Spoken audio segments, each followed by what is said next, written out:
Hello everybody, welcome back to Hidden Harvest with Liz. Today I had a couple of plans. I was going to walk you around the garden and talk about the things I was learning inside each one of the beds, the things that I was figuring out slowly that I would need to write down for next year, or at least record for next year's planting.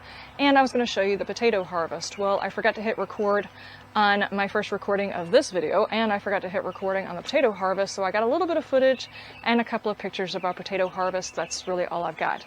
By the time we got done with our potato harvest, it is already raining, so I can't walk around the garden now. But what I can talk about is a couple of the things that might be useful for people who are learning to garden. I am still very much learning, and I think most gardeners will say that they too are also learning how to garden. One of those being is you never stop learning to garden. Here, I will walk around the garden and point at a couple of things that I have learned. Sadly, I'm going to have to put you guys in various shady places. Okay, it does seem like the rain has let up for a second, so let me go over here to the chicken enclosure that we have. We finally have a tarp on one part of it.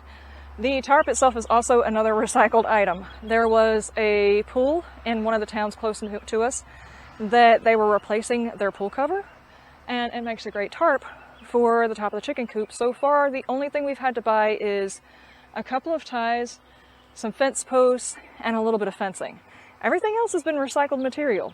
Let's move on before the rain gets us. Okay, here we are at bed number one. The things that I have learned from bed number one is that I don't necessarily need to plant all of my paste tomatoes at the same time. I had 3 rounds of paste tomatoes to go in about a month apart. That way I'm not having to prepare all of the paste tomatoes at the exact same time. I can do in 3 different batches. So I've got my secondary batch here, and I've got them interplanted with a whole lot of different types of herbs and flowers and things like that. And also, instead of using tomato cages on them, which I currently don't have any tomato cages that aren't being used by something else, I have got a lot of trees. I can't wait to show you guys whenever we finally get done with it. But the orchard has grown, and I've got a lot of trees with tomato cages, because that's what I had, protecting them until they get big enough to be seen and not get hit by the lawnmower. So I instead used a whole bunch of stakes that are also a recycled material. I'm going to keep saying that because there was this thing that I had this in my mind that I just did not have the money for certain things. And I have found this year, since I have done so much expansion on the garden, that finding other ways to do the things that I normally do was so important this year. This is a whole bunch of, I'm pretty sure they were supposed to be broomsticks. They were taken to a dump and they were brought to us because we could use them. So we've got a huge stack of broomsticks that never got attached to brooms. I'm not sure if there was a defect or the order was canceled or what happened, but all kinds of broomsticks that never wound up going into brooms. So I've got all kinds of things actually fixed up to a broomstick, and I have a blanket that one of my friends made for me for Christmas. And whenever we got a new cat, it came along with our nephew whenever he moved in, but that cat loves to tear at things, and I had to train it not to tear at my blanket, but it already put a hole inside this crocheted blanket.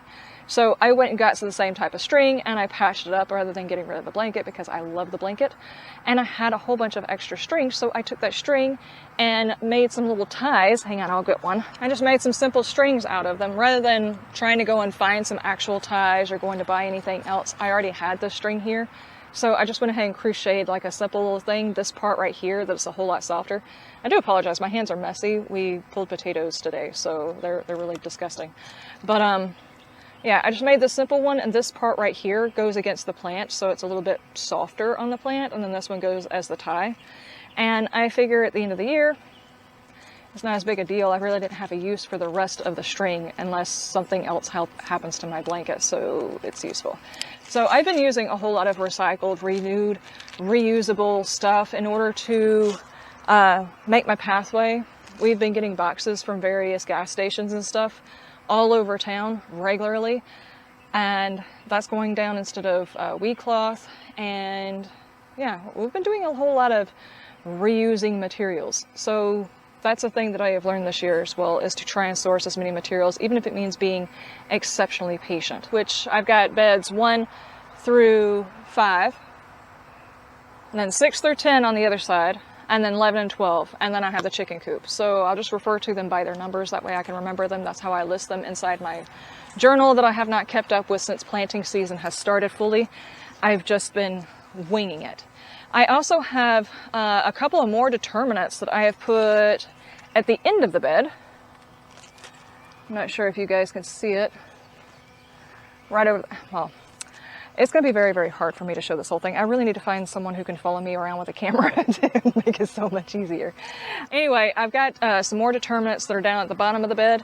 Those will likely be for like a salsa or something like that. So I've got 2 beds with paste tomatoes that are very close together. Those will probably be for like spaghetti and stuff. And then I've got some that are over here that were planted first, though they're not doing so well because they sat in their pots for a while. It's supposed to start raining again. Anyway, I've got those. Those are probably going to be for like salsas and stuff. And then the one on number 4 is got another load of tomatoes, which are probably going to be another round of like spaghetti sauces and stuff. But the garbanzo beans, I need a lot more of those, at least 2 packages of these, and I need to plant them a whole lot closer together. I gave them way too much room, which ultimately might be a good thing whenever they start producing, but as far as a waste of space, I need to plant them closer together. This may be clay soil and it might be a little bit compacted, but yeah, I think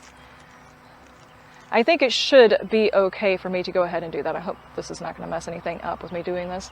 I need to put something over here so I can finish my video. The next bed, the number 3 bed, had the potatoes, and we found out this year that the clay is not conducive. The clay is not conducive to... it's definitely raining. The clay is not conducive to us trying to grow potatoes. The first year I did it, I just took some potatoes from a bag that I got from the store and stuck it in the ground, and I got like 1 potato that was like this big. This time I bought several different types of potatoes and put them all in the ground, and some did produce a bit. Not as much as I would have thought. Of course, these are brand new beds, and I said at the beginning of the year, they are not going to produce a whole lot because they don't have the ecosystem developed yet. They're going to take a little while.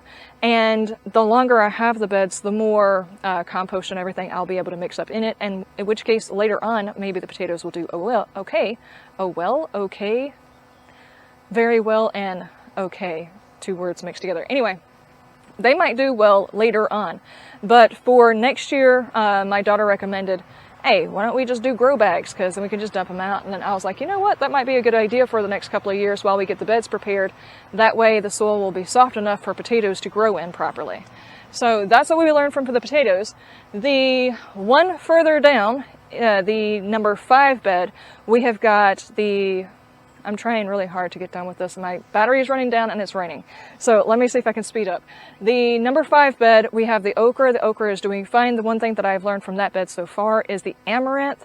And that is, I planted in clusters and I slowly whittled out the amount of amaranth in there and gave them to my chickens. My chickens absolutely loved the amaranth. They tore it up, but they do not like the red ones at all. They will not touch it. They don't like the red amaranth. I'm assuming they probably can't eat it. In a lot of cases, the chickens seem to know the food that they can or cannot eat on a regular basis. They will determine whether or not they eat it. I do check, though. I did find out that they can eat borage, and I've got some borage plants that like to flop over, so I think borage needs to go in cages as well once they get to a certain size. That's another thing that I've learned. Okay, let's go to the other side. Oh man, it's really starting to pick up. Actually, let's go to the greenhouse. Okay, and now on bed number 6, the things that I have learned also extend to the paste tomatoes.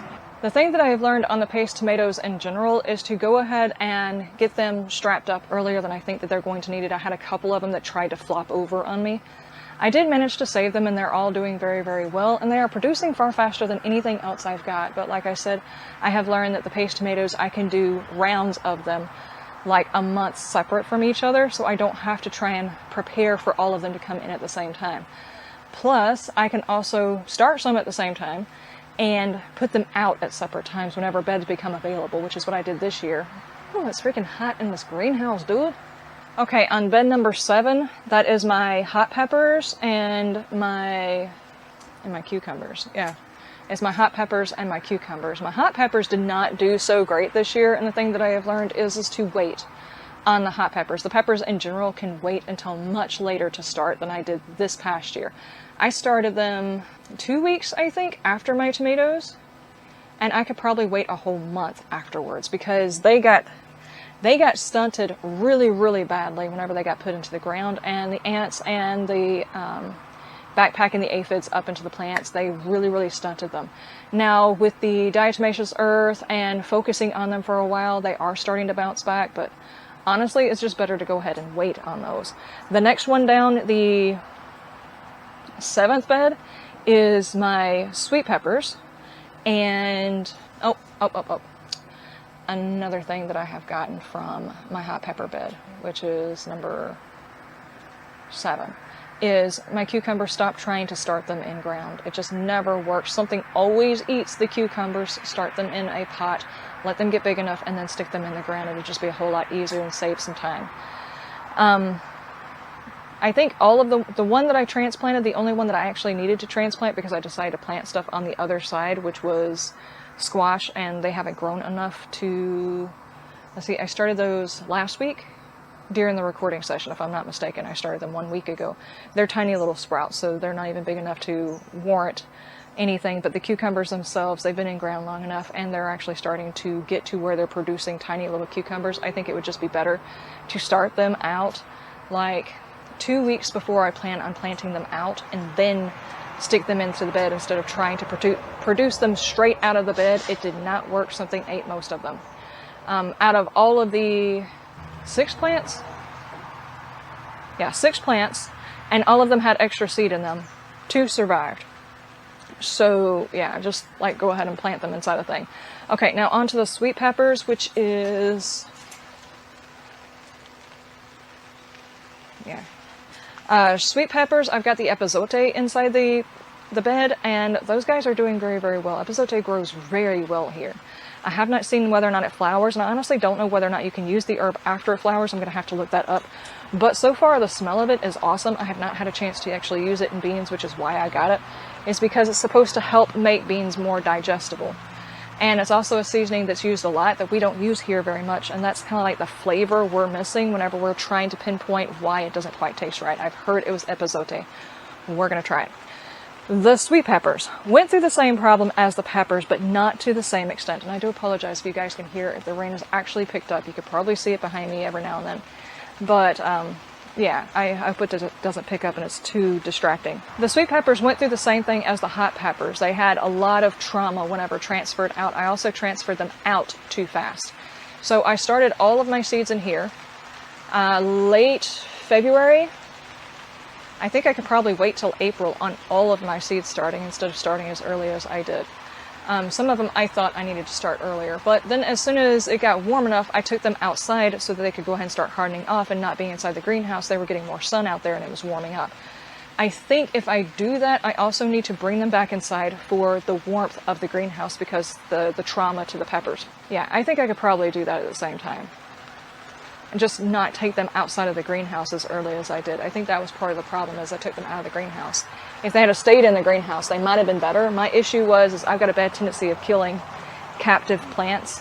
Mother Nature does a better job than I do, so I wanted to get it out of the greenhouse and into the ground as quickly as I possibly could. But if that's the problem, I probably just need to start them later too. The next bed is the purple-eyed black-eyed pea, the purple hull black-eyed peas, and my 2 types of squash, and my cantaloupes. Now, my cantaloupes, I think I need to start them, actually, I think I need to probably start those in a pot, a big pot. That way, whenever I transfer them in, I won't disturb the roots. But they're having a hard time competing for sun around the beans. But they are bouncing back pretty fast, so they might have actually worked okay. And I think I need, whenever I do those beans again, because they're bush style, but they're still reaching, I need to do some sort of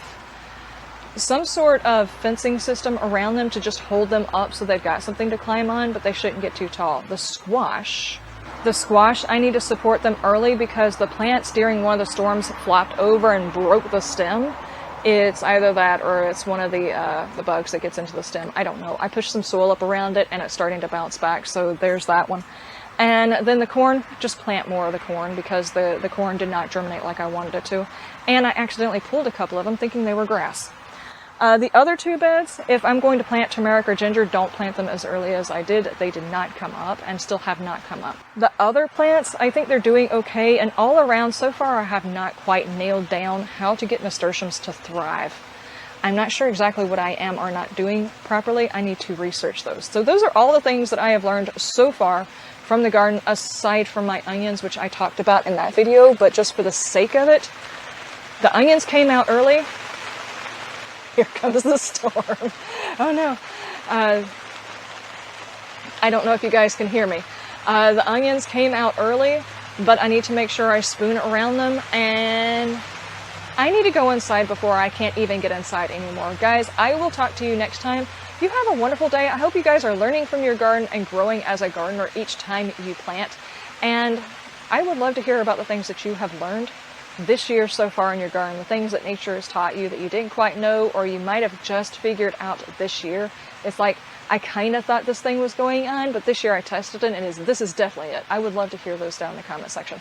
I will see you guys next time. Hopefully, for the next video, it won't be raining. I will see you then. You have a wonderful day, wonderful night, and you stay shiny. Bye!